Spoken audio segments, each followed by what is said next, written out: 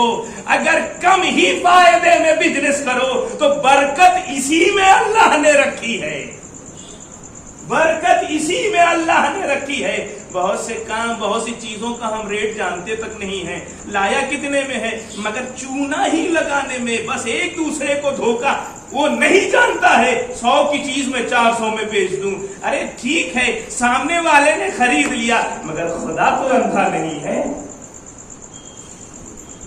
خدا تو اندھا نہیں ہے, وہ بدلہ ضرور لے گا. اور جب دھوکے ہی پہ سب کام ہو تو آپ بتائیے کہاں برکت ہوگی, کہاں کسی کے رزق میں اس طرح سے برکت نظر آئے گی جب سب ایک دوسرے کو دھوکہ دینا شروع کر دیں. اب آپ مجھے یہ بتائیے کہ ابھی یہاں اس عزاخانے میں سب اپنی اپنی جگہ پہ بیٹھے ہیں, کسی کو تکلیف ہو رہی ہے؟ تکلیف کب ہوگی؟ جب کسی کی جگہ پہ ہم قبضہ کرنا چاہیں. اگر سب اپنا صحیح راستہ چلنے لگے کہیں بھی اختلاف نہیں ہوگا, کہیں کسی سے لڑائی نہیں ہوگی, توجہ شرط ہے, کہیں کسی کا حق لوٹنے کی بات نہیں آئے گی, کہیں کسی کا حق مارنے کی بات نہیں. مشکل یہ ہے اپنی جگہ چھوڑ کے کوئی دوسرے کی جگہ پہ پہنچے گا تو سوائے لوٹ پاٹ کے کچھ اور نہیں ہوگا, سوائے دھوکہ بازی کے کچھ اور نہیں ہوگا. ہوں گے دو دوست مگر معاملے میں دھوکے باز ہوں گے دو دوست مگر معاملے میں ایک دوسرے کے لیے اچھے نہیں ہوں گے. کیوں؟ اس لیے کہ راستہ اور ٹریک بھول گئے, راستہ اور یہ جو طریقہ ہے اسے بھول گئے. توجہ شرط ہے. پھر آیت پڑھ کے سہارا دے رہی ہے, یہی آیت وَكَفَرَتْ بِأَنْعُمِ اللَّهِ, اگر اللہ کی نعمت کا تم نے کفران کیا یعنی نعمت خدا کو ٹھکرا دیا تو اب اس کا نتیجہ کیا ہے؟ اس کا نتیجہ یہ ہے فَأَذَاقَهَا اللَّهُ لِبَاسَ الْجُوعِ وَالْخَوْفِ. اب تم نے نعمت کا صحیح استعمال نہیں کیا. اللہ نے دیا تھا کہ کم فائدے میں زیادہ تم فائدہ اٹھا لو, کم پروفٹ رکھ کے زیادہ فائدہ اٹھاؤ, تمہارا مال بھی زیادہ بکے گا, تمہارے کسٹمر بھی زیادہ بنیں گے, مگر تم نے نقصان پہنچانا شروع کر دیا. اب دیکھو جن لوگوں نے جو بھی کفران نعمت کرتے ہیں تو اب اللہ کی طرف سے انتظام یہ ہے کہ اللہ ایسے لوگوں کو بھوک اور خوف اور ڈر کا مزہ چکھانا شروع کر دیتا ہے. بھوک اور خوف کا مزہ اب چکھنا پڑے گا. اب اس کا مطلب یہ ہے کسی گھر میں ڈر کا ماحول ہے یا بھوک کا ماحول ہے, کسی محلے میں اگر ڈر کا ماحول ہے بھوک کا ماحول ہے, کسی شہر میں ڈر کا ماحول ہے بھوک کا ماحول ہے, اور اگر کسی دیش میں ڈر کا ماحول ہے بھوک کا ماحول ہے, اس کا مطلب یہ ہے نعمت الہی کا غلط استعمال کیا گیا ہے جس کی وجہ سے لوگ ان دو چیزوں میں مبتلا ہو گئے.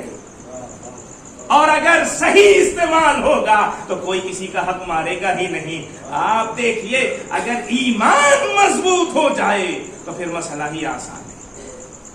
یہاں تک میں آپ کو لے کر آیا ہوں, ایمان کا سارا دار و مدار ہے. ایمان اگر مضبوط ہے مسئلہ آسان ہے. اب وہ میں پورا ایک موضوع ہے کہ ایک جوانوں کا سب سے بڑا ٹینشن یہ ہے رزق و روزی کمانا کھمانا یہ کیسے ہو. یہ ایسا ٹینشن ہے کہ اس میں وہ بیچارے پریوان چڑھ رہے ہیں اور ہزاروں ٹینشن اسی سے بنے ہوئے ہیں. اس کا بھی 5 سلوشن ہے, کبھی انشاءاللہ پھر ذکر کروں گا. یا کہاں سے یہ بے چینی شروع ہوتی ہے اگر وہ معلوم ہو جائے تو بہت سے مسئلے ہمارے لیے آسان ہوتے ہوئے نظر آئیں گے. مگر سارا معاملہ ایمان ہے. اگر ایمان اچھا ہے ہم کسی کا حق نہیں لوٹیں گے. اگر ایمان اچھا ہے کسی نے لوٹ لیا ہے تو اللہ کو بڑا مان کے اسی کے حوالے کر دیں گے. بے شک.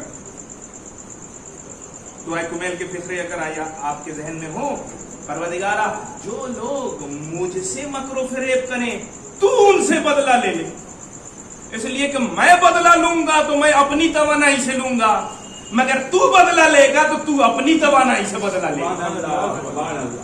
اور اللہ اگر کسی سے بدلہ لے لے پھر وہ کہیں کا نہیں رہے گا. ارے جس چیز پہ وہ ناز کرے گا کہ میں اپنے ملک کی حفاظت اس اسلحے سے کرتا ہوں, اس اسلحے کو بھی اللہ والے مار دیں گے. یہ آج کی خاص خبر تھی جس کو میں نے اشارہ کیا. ایمان اگر مضبوط ہے. اب روایت نے سہارا دیا. یزید کے لشکر سے کہنے والوں نے کہا, کیا کہا؟ عجیب بات ہے, مر ادھر بھی رہے ہیں مر ادھر بھی رہے ہیں,